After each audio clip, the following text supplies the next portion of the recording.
Good evening, my friends. We begin again tonight with the Three Musketeers, continuing with chapter 16, in which Monsieur Seguier, keeper of the seals, looks more than once for the bell in order to ring it as he did before. It is impossible to form an idea of the impression of these few words made upon Louis XIII. He grew pale and red alternately, and the cardinal saw at once that he had recovered by a single blow all the ground he had lost. "Buckingham in Paris!" cried he. "And why does he come? To conspire, no doubt, with your enemies, the Huguenots and the Spaniards? No, pardieu, no! To conspire against my honor with Madame de Chevreuse, Madame de Longueville, and the Condés. Oh, sire, what an idea! The queen is too virtuous, and besides, loves your majesty too well." "Woman is weak, Monsieur Cardinal," said the king, "and as to loving me as much, I have my own opinion as to that love. I am not less maintain," said the cardinal, "that the Duke of Buckingham came to Paris for a project wholly political, and I am sure that he came for quite another purpose. Monsieur Cardinal, but if the queen be guilty, let her tremble." "Indeed," said the cardinal, "whatever repugnance I may have to directing my mind to such a treason, your majesty compels me to think of it. Madame de Lannoy, whom, according to your majesty's command, I have frequently interrogated, told me this morning that the night before last her majesty sat up very late, that this morning she wept much, and that she was writing all day." "That's it!" cried the king. "To him, no doubt. Cardinal, I must have the queen's papers." "But how to take them, sire? It seems to me that it is neither your majesty's nor myself who can charge himself with such a mission." "How did they act with regard to the Marshal d'Ancre?" cried the king. "In the highest state of choler. First, her closets were thoroughly searched, then she herself. The Marshal d'Ancre was no more than the Marshal d'Ancre, a Florentine adventurer, sire, and that was all. While the august spouse of your majesty is Anne of Austria, Queen of France, that is to say, one of the greatest princesses in the world, she is not the less guilty, Monsieur Duke. The more she has forgotten the high position in which she was placed, the more degrading is her fall. Besides, I long ago determined to put an end to all these petty intrigues of policy and love. She has near her a certain Laporte, who I believe is the mainspring of all this, I confess," said the cardinal. "You think, then, as I do, that she deceives me?" said the king. "I believe, and I repeat it to your majesty, that the queen conspires against the power of the king, but I have not said against his honor. And I tell you against both. I tell you the queen does not love me. I tell you she loves another. I tell you she loves that infamous Buckingham. Why did you not have him arrested while in Paris? Arrest the Duke? Arrest the Prime Minister of King Charles? I think not, sire. What a scandal! And if the suspicions of your majesty, which I still continue to doubt, should prove to have any foundation, what a terrible disclosure! What a fearful scandal! But as he exposed himself like a vagabond or a thief, he should have been." Louis XIII stopped, terrified at what he was about to say, while Richelieu, stretching out his neck, waited uselessly for the word which had died on the lips of the king. "He should have been." "Nothing," said the king, "nothing. But all the time he was in Paris, you, of course, did not lose sight of him." "No, sire." "Where did he lodge?" "Rue de la Harpe." number 75. Where is that? By the side of Luxembourg. And you are certain that the queen and he did not see each other? I believe the queen to have too high a sense of her duty, sire. But they have corresponded. It is to him that the queen has been writing all day. Monseigneur Duke, I must have those letters. Sire, notwithstanding, Monseigneur Duke, at whatever price it may be, I will have them. I would, however, beg your majesty to observe. Do you, then, also join in betraying me, Monsieur Cardinal, by thus always opposing my will? Are you also in accord with Spain and England, with Madame de Chavarus and the queen? Sire, replied the cardinal, sighing, I believed myself secure from such suspicion.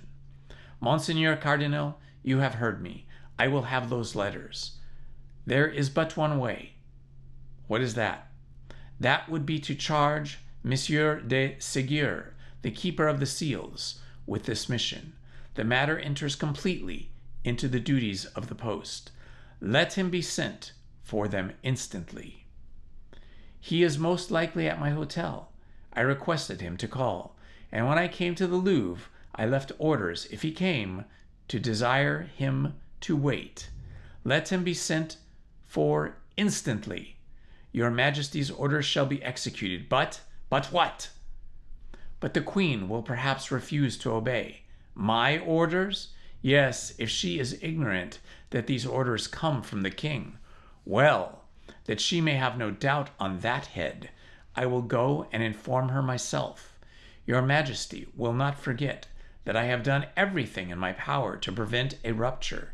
Yes, Duke, yes, I know you are very indulgent toward the queen, too indulgent perhaps. We shall have occasion, I warn you, at some future period to speak of that. Whenever it shall please your Majesty, but I shall be always happy and proud, sire, to sacrifice myself to the harmony which I desire to see reign between you and the Queen of France. Very well, Cardinal, very well, but meantime send for Monseigneur the Keeper of Seals. I will go to the Queen. And Louis XIII, opening the door of communication, passed into the corridor which led from his apartments to those of Anne of Austria. The Queen was in the midst of her women, Madame de Guiot, Madame de Sable, Madame de Montbazon, and Madame de Guermeny.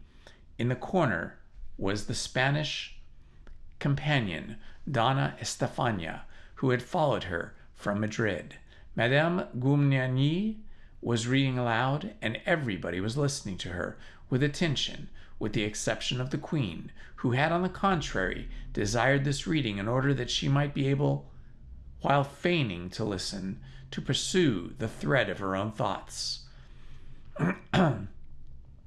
These thoughts, gilded as they were by a last reflection of love, were not the less sad.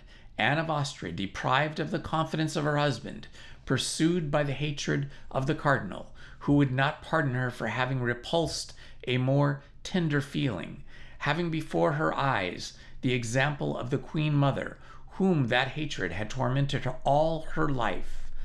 Though Marie de Medici, if the memoirs of the time are to be believed, had begun by according to the cardinal that sentiment which Anne of Austria always refused him, Anne of Austria had seen her most devoted servants fall around her, her most intimate confidants, her dearest favorites, like those unfortunate persons endowed with a fatal gift.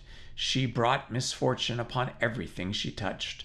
Her friendship was a fatal sign which called down persecution. Madame de Chavarus and Madame de Bernet were exiled, and Laporte did not conceal from his mistress that he had expected to be arrested at any instant. It was at the moment when she had plunged into the deepest and darkest of these reflections that the door of the chamber opened and the king entered. The reader hushed herself instantly. All the ladies rose, and there was a profound silence. As to the king, he made no demonstration of politeness, only stopping before the queen.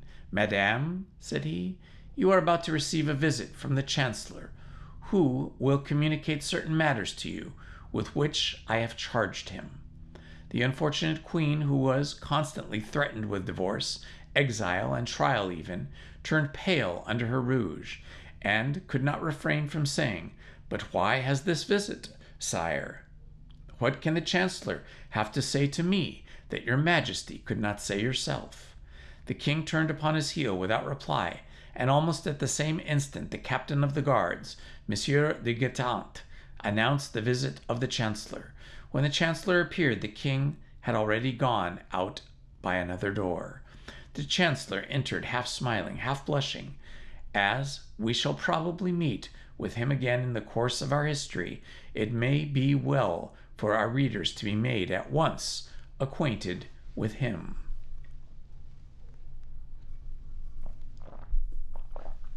This chancellor was a pleasant man.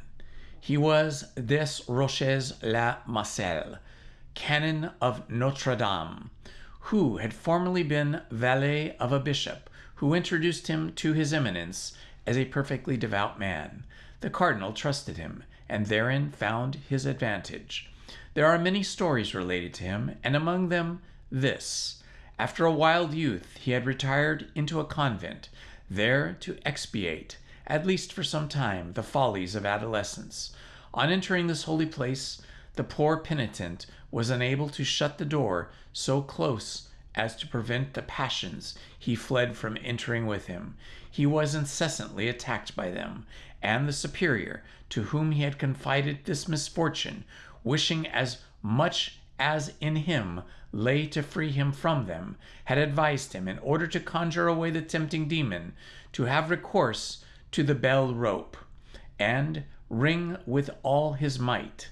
At the denunciating sound, the monks would be rendered aware of that temptation was besieging a brother, and all the community would go to prayers. This advice appeared good to the future chancellor. He conjured the evil spirit with abundance of prayers offered up by the monks.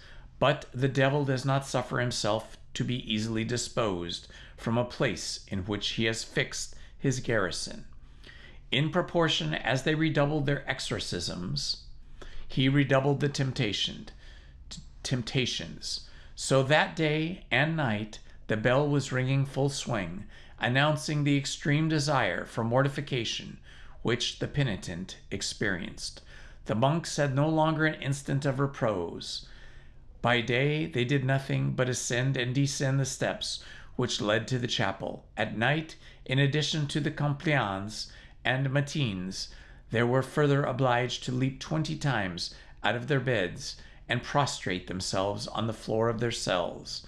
It is not known whether it was the devil who gave way or the monks who grew tired, but within 3 months the penitent reappeared in the world with the reputation of being the most terrible possessed that ever existed. On leaving the convent, he entered into a magistracy, became president in the place of his uncle, embraced the cardinal's party, which did not prove want of sagacity, became chancellor, served his eminence with zeal in his hatred against the Queen Mother and his vengeance against Anne of Austria, stimulated the judges in the affairs of Calais, encouraged the attempts of Monsieur de la Famasse, chief gamekeeper of France, then at length invested the entire confidence of the cardinal, a confidence which he had so well earned. He received the singular commission for the execution of which he presented himself in the Queen's apartments. The Queen was still standing when he entered, but scarcely had she perceived him than she reseated herself in the armchair and made a sign to her women to resume their cushions and stools, and with an air of supreme hauteur said, "What do you desire, monseigneur, and with what object do you present yourself here?" "To make, madame, in the name of the king, and without prejudice to the respect which I have the honor to owe to your majesty, a close examination into all your papers. How, monseigneur? An investigation of my papers? Mine? Truly, this is indignity. Be kind enough to pardon me, madame. But in this circumstance I am but the instrument which the king employs. Has not his majesty just left you, and has not he himself asked you to prepare for this visit? Search, then, monsieur. I am not a criminal, as it appears. Estefania, give up the keys of my drawers and my desks. For form's sake, the chancellor paid a visit to the pieces of furniture named, but he well knew that it was not in a piece of furniture that the queen would place important letters she had written that day. When the chancellor had opened and shut 20 times the drawers of the secretaries, it became necessary. Whatever hesitation he might experience, it became necessary, I say, to come to the conclusion of the affair, that is to say, to search the queen herself. The chancellor advanced, therefore, toward Anne of Austria, and said with a very perplexed and embarrassed air, "And now it remains for me to make the principal examination." "What is that?" asked the queen, who did not understand, or rather was not willing to understand. "His majesty is certain that a letter has been written by you during the day. He knows that it has not yet been sent to its address. This letter is not in your table nor in your secretary, and yet this letter must be somewhere. Would you dare to lift your hand to your queen?" said Anne of Austria, drawing herself up to her full height, and fixing her eyes upon the chancellor with an expression almost threatening. "I am a faithful subject of the king, madame, and all that his majesty commands I shall do." "Well, it is true," said Anne of Austria, "and the spies of the cardinal have served him faithfully. I have written the letter today. That letter is not yet gone. The letter is here." And the queen laid her beautiful hand upon her bosom. "Then give me the letter, madame," said the chancellor. "I will give it none but the king, monsieur," said Anne. "If the king had desired that letter should be given to him, madame, he would have demanded it of you himself. But I repeat to you, I am charged with reclaiming it, and if you do not give it up, well, he has then charged me to take it from you. How? What do you say? That my orders go far, madame, and that I am authorized to seek for the suspected paper, even on the person of your majesty." "What horror!" cried the queen. "Be kind enough, then, madam, to act more compliantly. The conduct is infamously violent. Do you know that, monsieur? The king commands it, madame. Excuse me. I will not suffer it. No, no, I would rather die," cried the queen, in whom the imperious blood of Spain and Austria began to rise. The chancellor made a profound reverence. Then, with the intention quite patent of not drawing back a foot from the accomplishment of the commission with which he was charged, and as the attendant of the executioner might have done in the chamber of torture, he approached Anne of Austria. With those eyes at the same instant sprang tears of rage. The queen was, as we have said, of great beauty. The commission might well be called delicate, and the king had reached, in his jealousy of Buckingham, the point of not being jealous of anyone else.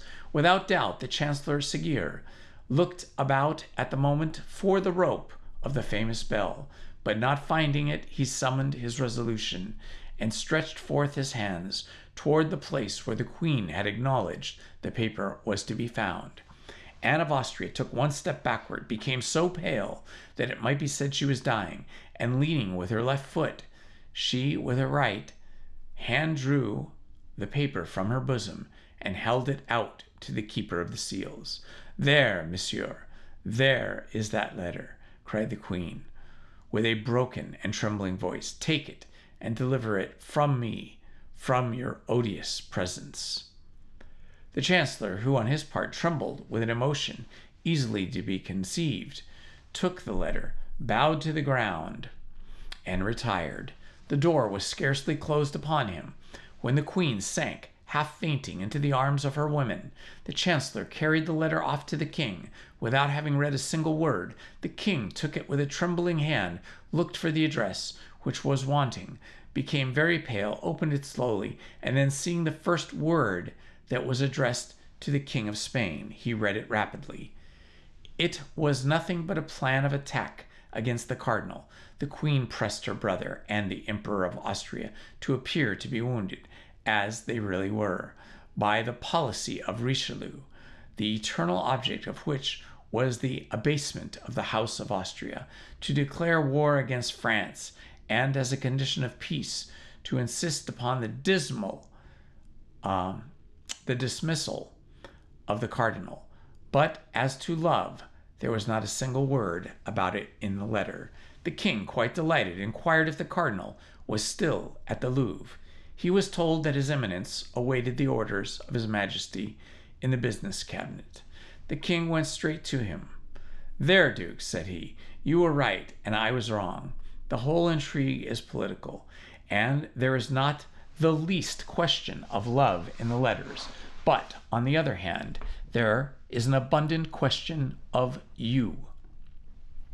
The cardinal took the letters and read it with the greatest attention.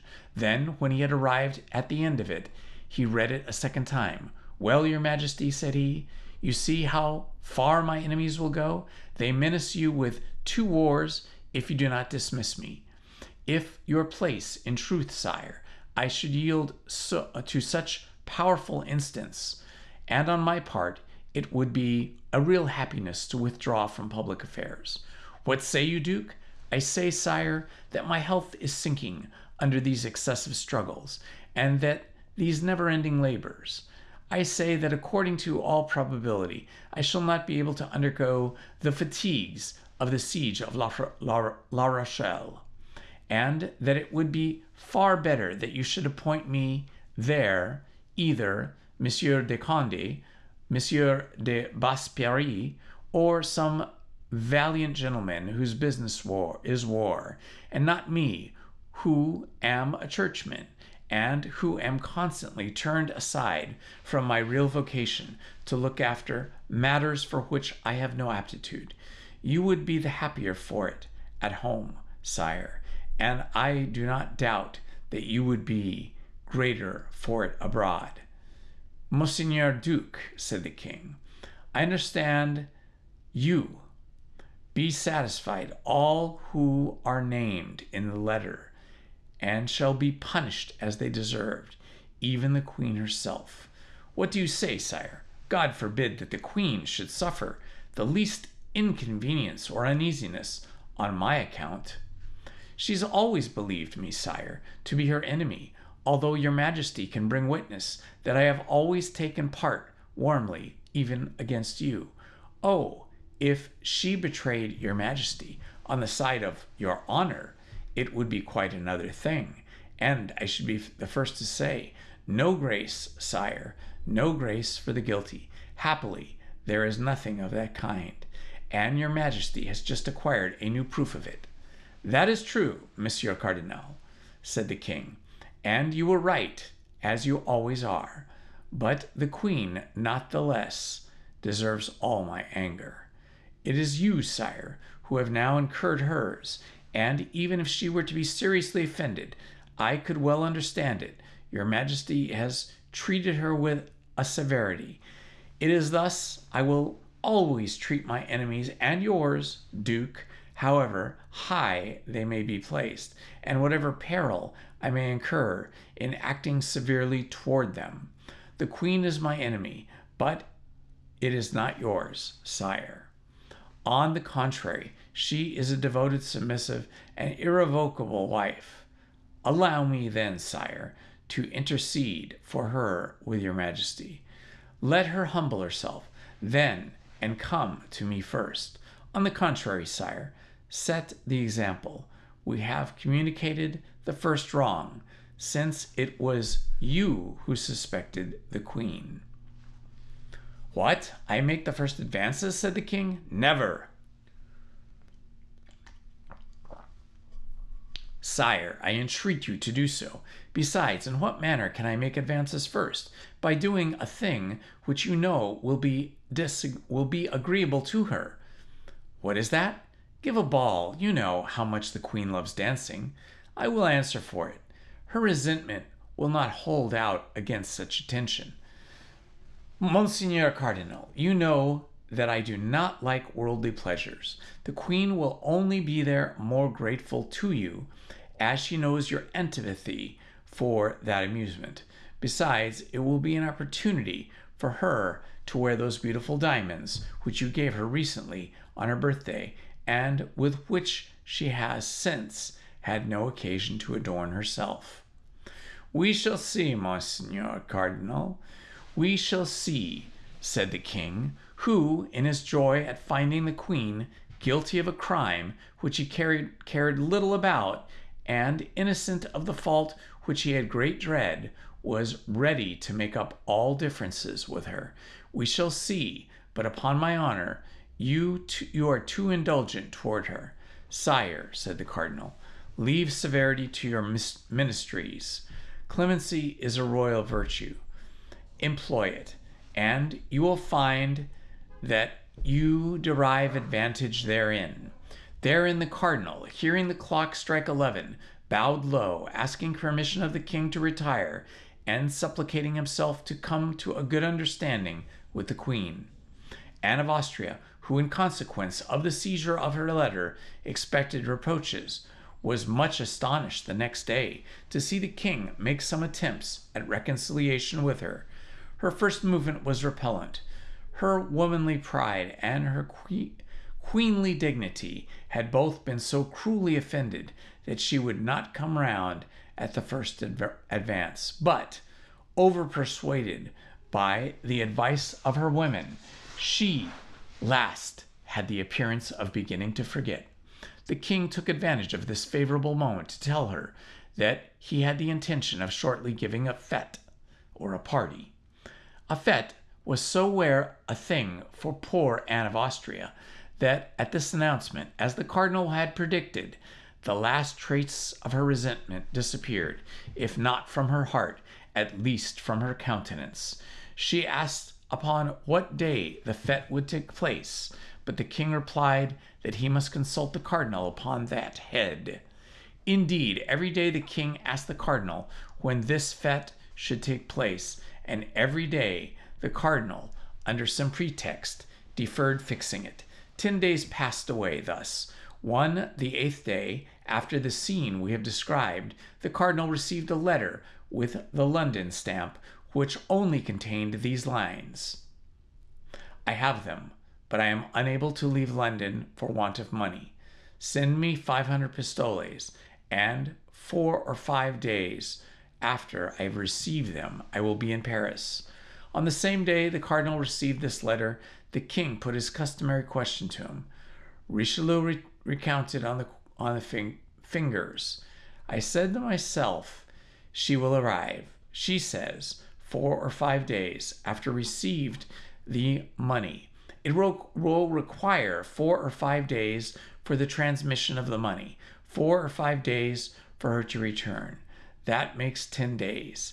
Now, allowing for contrary winds, accidents, and women's weakness, there are 12 days. Well, Monsieur Duke, said the king, have you made your calculations?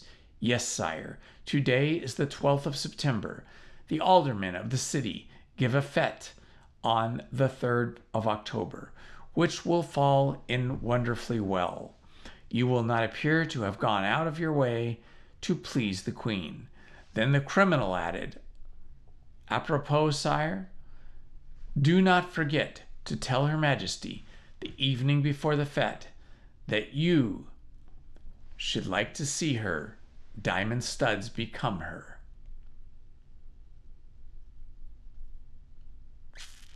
And that, my friends, is the end of chapter 16. Thank you for joining me. This is a short one today because we have a Dodger baseball game, a World Series game to prepare for. So I have to cut this one a little short today. But thank you for joining me, and we'll see you tomorrow night. Love to all. This has been Indiana Holmes. Good night. Please hit the like button, subscribe, and hit the notifications button. Thank you very much.